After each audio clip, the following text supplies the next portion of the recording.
귀한 찬양 감사합니다. 신실하신 주님을 날마다 의지하시기를 주님의 이름으로 축복합니다. 이 시간에 앞뒤 좌우로 우리 인사하실 때 사랑합니다, 축복합니다, 감사합니다 인사하겠습니다.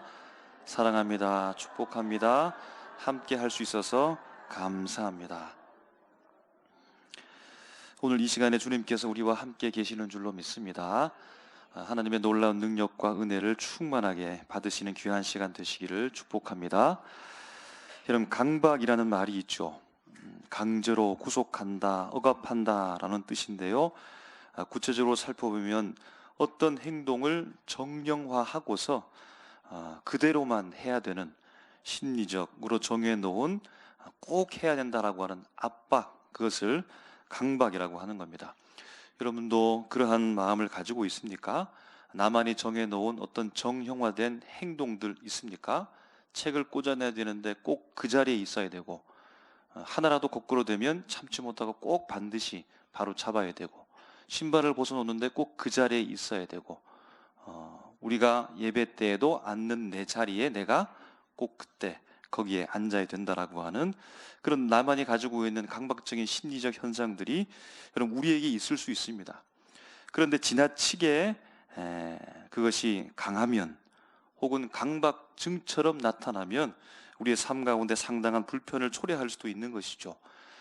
스스로 스트레스를 많이 받을 수도 있고, 또 함께 생활하는 사람들에게 오히려 나 때문에 지대한 불편을 끼칠 수도 있다는 겁니다. 어떠합니까? 여러분, 그런 생각을 가지고 있습니까? 나도 모르게 그런 행동을 하고 있습니까? 내가 정해놓은 정형화된 그대로 모든 것들이 움직여가고 이루어져야 된다고 꼭 생각을 하십니까? 여러분, 사실은 그렇게 되기가 너무나 힘들죠.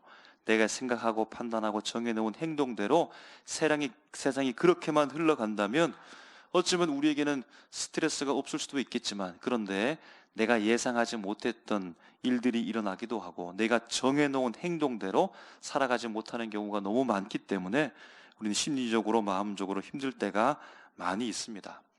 강박이라고 하는 부정적인 측면을 보면 전혀 없어야 된다라고 생각할 수도 있겠지만, 전체적으로 보면 우리가 신앙생활 할 때 이런 모습들이 우리에게 있다라는 겁니다. 왜냐하면 여러분, 우리는 매 주마다 교회에 오지 않습니까? 혹은 정해놓은 시간 이틀 3일 이후에 꼭 여러분 교회에 오지 않습니까? 또는 여러분 매일매일 교회에 오지 않습니까? 매일매일 내가 하는 신앙의 관습과 습관들을 정해놓고 그렇게 살아가고 있지 않습니까? 어떻게 보면 한 측면 가운데 우리가 생각하고 있는 강박적인 어떤 예들이 우리 속에서 신앙 속에 깊숙이 배어 있을 수도 있으므로, 여러분 우리 자신을 한번 살펴보시기 바랍니다. 그것이 지나치게 내가 정해놓은 신앙의 관습과 정형화가 아닌가, 오늘 말씀을 통해서 우리 삶이 주님 앞에서 새롭게 변화되기를 주님의 이름으로 축복합니다. 여러분, 이처럼 우리가 생각하는 바가 있는 거죠. 우리가 생각하는 신앙인이라면, 우리가 생각하는 교회라면 이렇게 생각한다는 겁니다. 여러분, 예수님은 어떠합니까? 우리가 생각하는 예수님은 어떠해야 됩니까? 우리가 생각하는 예수님은 어떠해야만 되겠습니까? 예수님 생각하면 우리가 정해놓은 정령화 같은 생각이 있을 것인데요, 여러 가지 많은 삶 속에서 우리는 예수님을 생각할 때 대체로 이렇게 흘러가지 않겠습니까? 예수님께서 탄생하시고 어린 시절을 마치 건너뛰듯 보내시고, 그리고 마침내 공생애를 시작하면서 그렇게 예수님께서 하나님의 명령을 쫓아서 하나님의 나라를 선포하면서 살아갑니다. 그럼 예수님의 사역을 생각하면서 항상 우리가 생각하는 부분이 있다면 바로 예수님의 제자가 아닐까 생각해 보는 겁니다. 예수님이라면 예수님의 제자, 예수님의 제자라면 예수님의 제자라면 이렇게 행동하고 이런 모습으로 살아가야 된다라고 하는 우리의 정령화된 생각들이 있을 수 있다는 겁니다. 12명의 제자가 떠오르고 12명의 제자는 대단히 중요한 인물이죠. 예수님의 공생애 속에서 함께 사역을 감당했고, 그리고 앞으로 비전과 꿈, 예수님의 꿈을 이루어야 되는 막중한 책임을 담당했던 사람들이 12명의 제자입니다. 그럼 오늘 본문에 보면 12명의 제자의 명단이 나오는데요, 그냥 느낌으로만 보면 이러합니다. 예수님께서 공생애를 열심히 하시는 중에 은근슬쩍 들어온 명단, 이렇게 보인다는 겁니다. 10장 1절 말씀에 이렇게 말하죠. 예수께서 그의 12제자를 부르사라고 말합니다.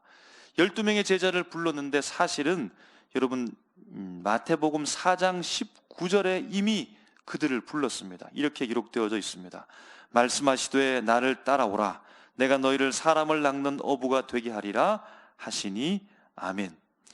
이미 제자들은 그 전에 부름을 받았고 이미 예수님과 함께 동행하고 있는 상황에 있는데 뒤늦게 오늘 이들의 명단을 기록하고 있고요. 심지어는 9장 9절 말씀에도 마태복음의 저자인 세리 마태 이야기도 뒤늦게 그렇게 기록되어져 있다라고 보는 겁니다. 4장에서 처음 제자들이 부름을 받고 예수님께서는 공생의 사역을 열심히 하고 있는데, 그런데 제자들은 있는 듯 없는 듯, 없는 듯 있는 듯 자연스럽게 그냥 그저 그러한 삶으로 예수님과 함께 동행하면서 살아가고 있다는 겁니다. 그럼 만약 우리 자신이 제자 입장에 선다면 어떨까요? 나를 부르실 때는 언제고 이렇게 나를 취급하는가 여러분 생각할 수 있지 않겠습니까? 나를 그토록 내 모든 직업을 간두고서 부를 때는 언제고 나를 이렇게 있는 듯 없는 듯 없는 듯 있는 듯 그림자처럼 그렇게 취급한다라고 한다면 여러분 어떤 마음이 들겠습니까? 예수님께서 탄생하시고 공생의 사역을 준비하시죠. 그리고 여러 가지 일들을 겪으면서 사역하시다가 이전 5장부터 7장 말씀에 산상수훈이라고 해서 예수님께서 제자들과 사람들에게 말씀을 선포하십니다. 또 그렇게 말씀 이후에 예수님께서 여러 사람들을 만나시고 여러 사건들을 경험하시면서 오늘 우리가 읽었던 본문 말씀 바로 위에 9장 마지막 절이죠. 38절에 이렇게 기록합니다. 그러므로 추수하는 주인에게 청하여 추수할 일꾼을 보내주셔서 하라 하시니라. 아멘. 추수할 일꾼을 말씀하신 이후에 우리가 읽은 10장 1절 말씀에서 12 제자의 존재를 지금 부각시키고 있으니까 12명의 제자는 추수할 일꾼으로서 12명의 제자다, 이렇게 여러분 생각할 수 있다는 겁니다. 그럼 이제야 12명의 제자를 본격적으로 예수님께서 관심을 보이고 있습니다. 이제야 10장에 와서야 12명의 제자 예수님께서 주목하고 계시다는 겁니다.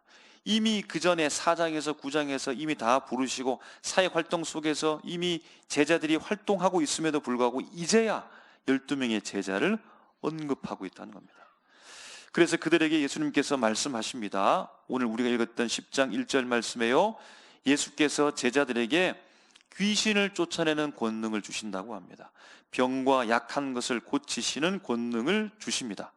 그리고 2절부터 4절까지 말씀해 보면 제자들의 이름이 언급되는데요. 여러분 마태복음, 마가복음, 누가복음 그리고 사도행전에 12명의 제자의 명단이 기록되어져 있는데 그들의 관점과 강조점에 따라서 순서와 명칭들이 다소 차이점을 보이긴 합니다. 그럼에도 불구하고 12명의 제자의 이름을 오늘 본문 말씀을 근거해서 언급해 보면 이러합니다. 시몬 베드로, 안드레, 세베대 아들 야고보와 요한, 빌립과 바돌로메, 도마와 세리마테, 알페의 아들 야고보와 다데오, 가나나인 시몬, 예수를 판 가룟 유다라고 볼 수 있겠습니다. 그럼 이 제자들을 분석해 보면요 어떠합니까? 시몬이 몇 명 있습니까? 2명 있고요. 야고보도 2명 있고 형제도 2쌍이 있고, 그래서 여러분 시몬을 보면 각각 베드로 그리고 가나나인이라고 되어 있고, 야고보는 누구입니까? 세베대 아들 야고보와 알페의 아들 야고보가 있습니다. 형제는 누구일까요? 베드로와 안드레가 형제이고 세베대 아들 야고보와 요한이 형제입니다. 그리고 5절부터 6절 말씀에 예수님께서 이들을 보내십니다. 여러분 파송하는 거죠. 아포스톨로스, 보냄을 받은 자, 사도로서 최초의 이름을 일컫고 그들을 향하여서 명령하시는 겁니다.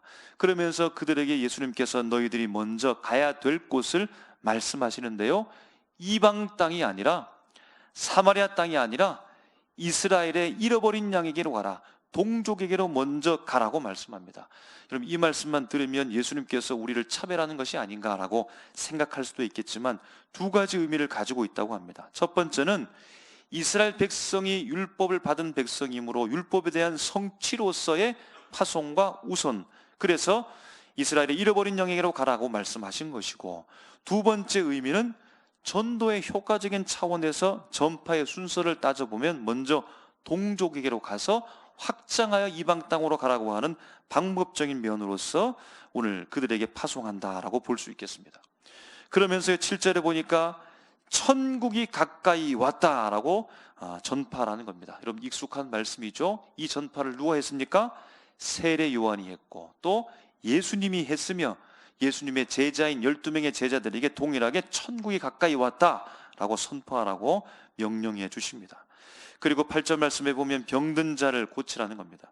죽은 자를 살리라고 합니다. 나병 환자를 깨끗하게 하고 귀신을 쫓아내라고 합니다. 그런데요, 대가를 바라고 고치지 말고 거저 받았으니 거저 주라는 겁니다. 돈을 받아야만, 돈을 내어야만 기도해 주라는 것이 아니죠. 대가 보상을 해 주어야만 예배 드리라 준다는 것이 아닙니다.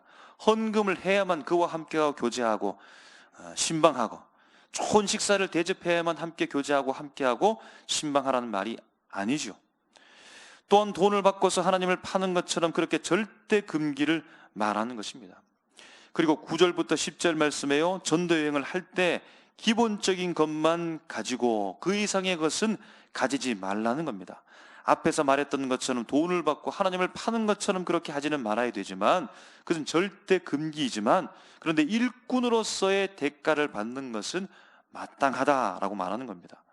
그리고 11절에 보니까요, 그렇다고 모든 사람들이 너희들을 일꾼으로 보는 것은 아니기 때문에 영접하는 자, 섬기기를 기뻐하는 자의 집에 머물라는 겁니다. 그리고 12절 13절에 방문하는 집마다 평안을 빌고 그 평안은 결코 땅으로 떨어지지 않는다는 겁니다. 그럼 이 시간에 주의 백성들 주님 앞에 나와 예배하는 우리 모두에게 주님의 평강이 충만하시기를 주의 이름으로 축복합니다. 그럼 날마다 서로를 바라보면서 축복하십시오. 저주가 아니라, 미움이 아니라 축복할 때 그 축복이 결코 땅에 떨어지거나 사라지지 않는다는 사실을 여러분 기억하시고, 축복의 말, 좋은 말을 항상 하시기를 주님의 이름으로 축원합니다. 그리고 14절 말씀에 보니까요, 영접하지도 않고 전하는 말도 듣지도 않는 사람들에게는 발의 먼지를 떨어버리라 라고 하는 겁니다. 무엇하라는 겁니까? 이방인 취급하라는 겁니다. 이스라엘 백성들이 여행 중에 이방 땅으로 돌아와서 자기 고국으로 돌아올 때에는 발의 먼지를 떨어내는 의식을 했다는 겁니다. 부정한 것이 자신 몸에 붙었을까 하여서 거룩의 행위로서 이런 발의 먼지를 떨어내는 의식적인 행위를 한 것처럼, 하나님의 말씀을 전파함에도 불구하고 복음을 그들에게 증가함에도 불구하고 믿지 않고 받아들이지 않는 자는 비록 하나님의 잃어버린 어린 양이라 할지라도, 자기 동족이라 할지라도 이방인 취급하라는 강한 경고입니다. 15절 말씀에 영접하지 않는 자, 말씀을 듣지 않는 자는 어떤 죄를 짓는 것입니까? 마치 소돔과 고모라가 지었던 그 죄보다 더 큰 죄를 짓고 있다라고 마지막 말씀을 마무리합니다. 여러분, 제자들, 오늘 예수님께서 그들을 부르시고 파송하고 있는데 그들에게 명령했던 이 과업들을 과연 수행할 수 있을까요? 여러분, 그들은, 곧 제자들은 과연 더러운 귀신을 쫓아낼 수가 있을까요? 여러분, 우리가 생각하는 제자의 정형화된 것으로 생각해 볼 때 제자들은 과연 더러운 귀신을 쫓아낼 수 있을까요? 어떻게 생각하십니까? 그럼 제자들은 과연 모든 병을 고칠 수 있을까요? 과연 그들이 병을 고칠 수 있을까요? 과연 그들이 모든 약한 것을 고칠 수 있을까요? 여러분, 여기에서 모든 병, 모든 약한 것, 병과 약한 것은 중언법적 표현이라고 해서 같은 뜻을 반복했습니다. 그러므로 강조하고 있는 것이고, 그러므로 예수님께서 반드시 고치라는 겁니다. 여러분, 이제 이 적용된 말씀을 우리에게로 화살을 돌려봅니다. 여러분은 어떠합니까? 여러분은 귀신을 쫓아낼 수 있습니까? 사랑하는 성도 여러분은 병을 고칠 수 있습니까?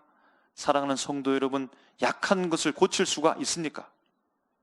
여러분, 이제는 이 과업을 저에게로 화살을 돌려봅니다. 저는 귀신을 쫓아낼 수 있을까요? 저는 모든 약한 것을 고칠 수가 있을까요? 저는 모든 질병을 고칠 수가 있을까요? 여러분, 생각하면 두려운 마음이 드는 거죠. 어떻게 할까? 그 상황이 맞닥뜨리게 되어지면 나는 과연 귀신을 쫓아낼 수 있을까? 나는 과연 질병을 고칠 수 있을까? 나는 과연 약한 것을 고칠 수 있을까? 우리 마음속에 두려움이 엄습해 올 수 있습니다. 그러면서 우리는 다음과 같이 정리할 수 있게 되는 거죠. 이러한 일은 특별한 일이니까 특별한 사람만 할 수 있다라고 생각하는 겁니다. 평범한 사람, 보통의 사람은 할 수 없으며 특별한 능력을 부여받은 사람만 할 수 있다라고 결론을 내릴 수도 있을 겁니다. 여러분, 정말로 그런 겁니까? 9장에서 말했던 추수할 일꾼 정도는 되어야 귀신을 쫓아낼 수 있을까요? 예수님께서 친히 부르신 12명의 제자 정도는 되어야만 병을 고칠 수 있을까요? 어쩌면 제자를 넘어서 보내심을 받은 자 아포스톨로스 사도 정도는 되어야 모든 약한 것을 고칠 수 있는 능력을 가질 수 있는 것입니까? 여러분, 제자들을 한번 볼까요? 제자들이 어떤 사람일까요? 시몬 베드로 그리고 그의 형제 안드레는 우리가 알고 있는 바 어부입니다. 마태복음의 기록자 마태는 세리입니다. 당시의 죄인의 대명사입니다. 죄인은 누구입니까? 라고 하면 세리라고 했던 그 세리가 마태입니다. 가나나인 시몬, 이 사람은 누구입니까? 가나나인이라는 말은 가나안 지역을 뜻하는 것이 아니라 셀롯 땅을 말하는데, 이들은 로마로부터 나라를 무력으로 되찾으려고 하는 사람들입니다. 테러, 민족주의자입니다. 그래서 항상 그의 가슴 속에 칼을 품고 살아갔던 사람들입니다. 그래서 로마 정부는 위험 인물로서 이들을 취급했는데, 가나나인 셀롯 땅 열심당원이었던 사람이 바로 제자 시몬입니다. 가룟 유다는 누구입니까? 우리가 잘 알고 있는 바 예수를 판 자, 배신한 자, 돈을 좋아하는 사람입니다. 여러분, 우리가 알고 있는 12명의 제자의 설명들이 여러분 여기까지이고, 그 외에 다른 인물들에 대한 설명들은 참으로 빈약합니다. 그들이 어떤 사람이며 어떻게 살았고 어떻게 사명을 감당했는지에 대한 정보가 공식적으로 우리에게 잘 주어져 있지 않다는 겁니다. 12명의 제자들이 어떻게 살았는가, 어떻게 사명을 감당했는가, 물론 비공식적 최후들의 이야기들은 있을 수 있습니다. 그런데 성경에서 12명의 제자의 행적들은 자세하게 기록해 놓지 않고 있으며, 마치 있는 듯 없는 듯, 없는 듯 있는 듯, 무명의 사람처럼 그렇게 취급하고 그들의 삶은 흘러가고 있다는 겁니다. 그런데 12명의 제자, 이들은 어떤 사람입니까? 1절 말씀과 같이 부름을 받은 자들입니다. 5절 말씀과 같이 보냄을 받은 사람들입니다. 8절 말씀과 같이 거저 받은 자들입니다. 그럼 누가 이들을 불렀고 누가 이들을 보냈으며 누가 이들에게 거저 주었을까요? 예수 그리스도께서 이들을 부르셨으며 이들을 보냈고 이들에게 거저 주었습니다. 그러므로 예수님과 제자의 관계가 성립합니다. 제자는 받은 자요, 예수님은 주신 분입니다. 이 관계는 결코 뒤집어지지 않습니다. 그럼 그래서 9장 38절 말씀의 의미가 우리에게 더 선명하게 다가오게 되죠. 주인이 있고 일꾼이 있는데 일꾼이 감히 주인의 추수밭에 들어간다는 겁니다. 어떻게 일꾼이 감히 주인의 추수밭에 들어갈 수 있습니까? 주인의 그 추수할 것을 어떻게 추수할 수 있습니까? 이유는 주인이 보냈기 때문입니다. 주인이 자신의 것을 추수할 수 있도록 그에게 권위를 부여해 주었기 때문입니다. 그러므로 이어지는 말씀 10장 1절 말씀에 나오는 이 권능도 의미가 연결되는 거죠. 이 권능은 무엇입니까? 주인이 준 권능이라는 겁니다. 주인이 제자들에게 준 권능이라는 겁니다. 그럼 섭정왕을 아실 겁니다. 왕이 정사를 돌보지 못할 때 왕 대신해서 통치권을 부여받아서 그 나라를 다스리는 왕이 섭정왕이죠. 왕과 동일한 권위를 가지고서 백성들을 통치하는 겁니다. 국가의 원수와 그 권위를 대표하는 자가 어떤 사람입니까? 대사입니다. 여러분, 어명이라는 말을 들어보셨죠? 어명이요 라고 하면서 소리칠 때 그 앞에 나와서 무릎을 꿇습니다. 엎드립니다. 임금의 명령을 가지고서 가는 그 사람이 어명이라고 외칠 때 어명을 받는 사람들은 무릎을 꿇습니다. 엎드려야 됩니다. 그 사람이 무섭기 때문입니까? 그 사람이 권위를 가졌기 때문입니까? 그 사람이 대단한 사람이 때문인 것이 아니라 그 사람이 어명을 가졌기 때문입니다. 그 사람이 왕의 권위를 가지고 그 앞에 있기 때문에 그가 굴복한다는 겁니다. 이런 마태복음 28장 18절부터 20절 말씀, 예수님께서 마지막 제자들에게 명령한 말씀인데요, 우리 다 같이 한번 읽어보도록 하겠습니다. 시작. 예수께서 나와 말씀하여 이르시되 하늘과 땅의 모든 권세를 내게 주셨으니 그러므로 너희는 가서 모든 민족을 제자로 삼아 아버지와 아들과 성령의 이름으로 세례를 베풀고 내가 너희에게 분부한 모든 것을 가르쳐 지키게 하라. 볼지어다 내가 세상 끝날까지 너희와 항상 함께 있으리라 하시니라. 아멘. 할렐루야. 하늘과 땅의 모든 권세를 내게 주셨다라고 했으니까 은사의 하나로서 주신 것이 아닙니다. 아버지와 아들과 성령 이름으로 세례를 베풀라고 했으니까 자신의 이름으로 세례를 베푸는 것이 아닙니다. 나의 권위로, 자신의 권위로 세례를 베푸는 것이 아니라 아버지와 아들과 성령의 이름, 성령의 권위로서 세례를 베푼다는 겁니다. 그리고 마지막 말씀에 뭐라고 말씀하고 계십니까? 내가 세상 끝날까지, 누구입니까? 예수님께서 세상 끝날까지 너희와 항상 함께 있겠다라고 말씀해 주고 있다는 겁니다. 그 권위라고 하는 것, 그 권능이라고 하는 것은 바로 예수 그리스도라는 겁니다. 지금도 여러분 예수님 우리와 함께 계시는 줄로 믿습니다. 성령을 통해 예수를 구주로 고백한 자에게 성령의 능력으로서 예수 그리스도께서 이 시간에 우리에게 임재하셔서 일평생 동안 우리를 떠나지 않고 우리와 함께하고 계심으로 말미암아 여러분 우리는 예수의 권위를 가지고서 살아가게 된다는 겁니다. 여러분 믿으십니까? 이제 파송을 받아서 제자들에게 주님께서 8절 말씀에 말씀하고 있는 바 병든 자, 죽은 자, 나병 환자, 귀신 들린 자를 만나게 될 것이고 라고 말하는데요, 그럼 이들의 공통점이 무엇입니까? 병, 죽음, 나병, 귀신의 공통점이 무엇입니까? 이 모든 것들 모두 사람으로서는 이길 수 없다는 겁니다. 그럼 질병을 이길 수 있습니까? 이길 수 없습니다. 여러분 죽음을 이길 수 있나요? 죽음을 도무지 이길 수 없습니다. 사랑하는 성도 여러분, 나병을 이길 수 있습니까? 살이 썩어 들어가는데 이길 수 없습니다. 그럼 귀신을 이길 수 있습니까? 귀신을 이길 수가 없습니다. 병과 죽음과 나병과 귀신은 숙명처럼 운명처럼 우리에게 다가와서 우리를 지배합니다. 이런 무당들도 신내림을 받고서 귀신의 지배 속에서 빌붙어서 살아가게 될 수밖에 없이 종처럼 노예처럼 살아가는 것이죠. 그런데 예수님이 주신 그 권능으로, 예수님의 이름으로 무엇을 선포하라고 하는 겁니까? 7절에 천국이 가까이 왔다라는 겁니다. 천국이 가까이 왔다. 여러분 그러므로 천국은 무엇일까요? 인간의 운명처럼 지배하고 평생 동안 노예처럼 살아가게 하는 그 병을 이긴 것이 천국입니다. 천국이 무엇입니까? 죽음의 그 강력한 사망의 권세 아래에서 모든 사람이 죽을 수밖에 없고 모든 사람이 죽음의 공포와 두려움 가운데 매여서 살아가고 있는 그 죽음의 힘을 이긴 것이 천국입니다. 천국이 무엇입니까? 그럼 나병이 걸리면 가장 심각한 문제는 내 몸이 썩어 들어가는 고통도 있겠지만 이스라엘 공동체로부터 격리되는 것이 나병의 가장 중요한 부분입니다. 가족과 떨어져야 됩니다. 사랑하는 가족과 사랑하는 사람과 헤어져야 됩니다.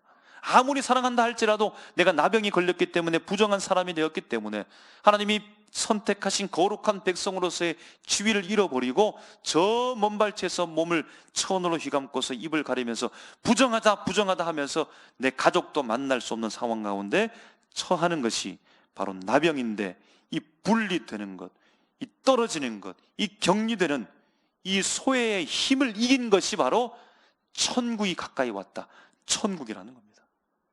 여러분 천국이 무엇입니까? 하나님의 고귀한 형상을 잃어버리고 비천한 존재로 날아가게 되는 귀신을 이기는 것이 바로 천국이라는 겁니다. 그럼 그것을 누가 한다는 겁니까?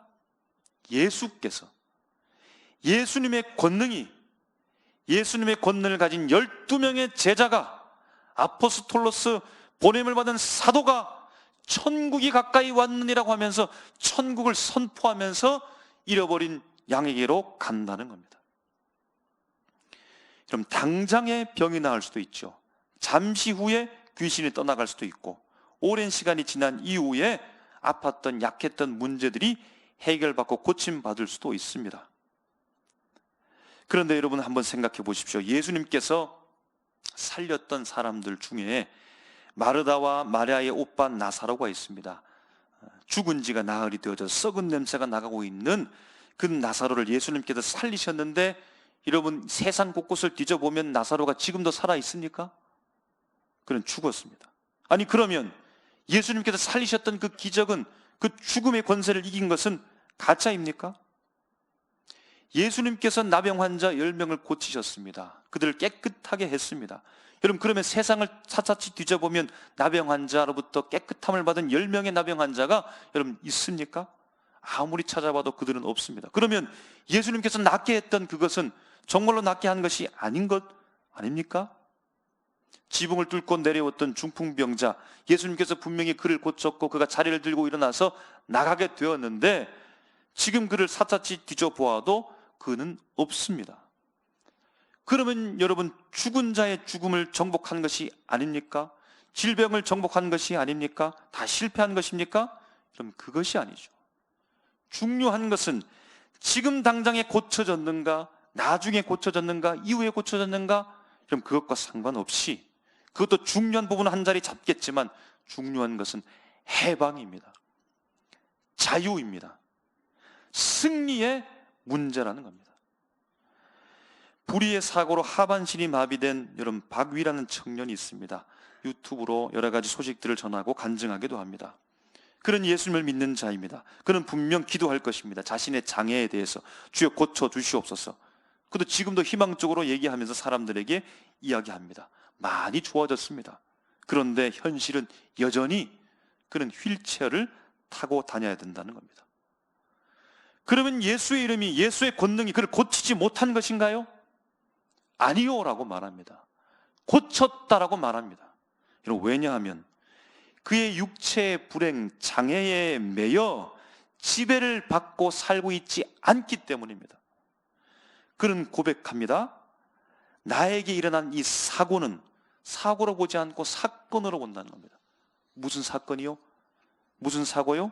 하나님께서 나를 만난 사건, 하나님이 나를 통하여서 하나님이 일을 하시고 하나님을 드러낸다라고 하는 이 감격된 사건 속에서 그는 감사의 고백을 하고 있으므로 그는 질병으로부터, 장애로부터 승리한 것이 맞습니다. 여러분, 우리는 어떤 사람이었습니까? 전에 사망의 권세에 매여서 죽음의 두려움으로 살고 있었던 존재입니다. 죽음이 두려워서 언제 죽을까? 아직 죽지도 않았음에도 불구하고 이런 두려움의 공포 속에 살아가고 있었습니다. 이전에 우리는 어떤 사람이었습니까? 사탄의 지배 가운데 그 아래 머물러 살면서 종이 되어져서 천국을 바라보지 못하고 절망 가운데 살아갔던 사람들이며 사탄이 기뻐하는 그 일을 하면서 살아갔던 존재입니다. 이전에 나는 어떤 존재였습니까? 질병으로 인해서 좌절했죠. 아직 그 질병 때문에 내가 죽지도 않았는데, 내 삶이 망가지도 않았는데, 끝난 것도 아닌데 모든 것이 다 끝난 것처럼 그 질병에 매여 좌절하고 마음에 좌절하고 낙심하면서 살아갔던 존재였습니다. 미움이 송두리째 나를 지배합니다. 시기가 나를 송두리째 지배합니다. 분노가 송두리째 나를 지배해서 노예로 만들어 버립니다. 슬픔과 분노와 비통과 탄식이 어둠의 감옥에 나를 가두었었습니다. 그런데 예수께서 나를 부르셨습니다. 할렐루야. 예수께서 나를 부르셨습니다. 사망에서 생명으로 옮겼습니다. 지옥에서 천국으로 옮기셨습니다. 질병에서 건강으로 옮기셨고, 절망에서 소망으로 옮기셨고, 미움에서 사랑으로 바로 예수가 이기셨다는 겁니다. 예수의 이름으로 이기게 하고 계십니다. 그래서 우리에게 거저 받았으니 너희도 거저 주어라 라고 말씀하고 있다는 겁니다. 우리에게 말씀합니다. 더러운 귀신을 쫓아내라. 모든 약한 것을 고쳐라. 모든 질병을 고치라고 말씀하고 있습니다. 격리되어서 분리되어서 소외되어진 이 계층들과 사람들, 나병 환자들 고치라고 주님께서 말씀하고 있습니다. 우리의 능력이 아니라 마치 섭정왕처럼, 대사처럼, 어명을 받던 사람처럼 주의 권능을 가지고 예수께서 세상 끝날까지 내가 너희와 항상 함께 있겠다라고 말씀하신 그 능력을 가지고서 우리가 나아갈 줄로 믿습니다. 내 힘으로 하려니까 안 되는 겁니다. 내 힘으로 계산하고 정령화 시켜놓고 이렇게 되면 이렇게 반드시 돼야 된다라고 하는 그 고정관념 때문에 내가 자꾸만 좌절하게 되는 겁니다. 시간은 하나님의 것입니다. 모든 역사와 영역과 섭리는 주님의 것입니다. 예수 그리스도께서 하십니다. 주의 이름 가운데 권능이 있습니다. 그렇게 살아오고 그 삶을 증명했던 12명의 제자와 같이 오늘 우리를 부르신 예수께서 이제 우리를 파송하십니다.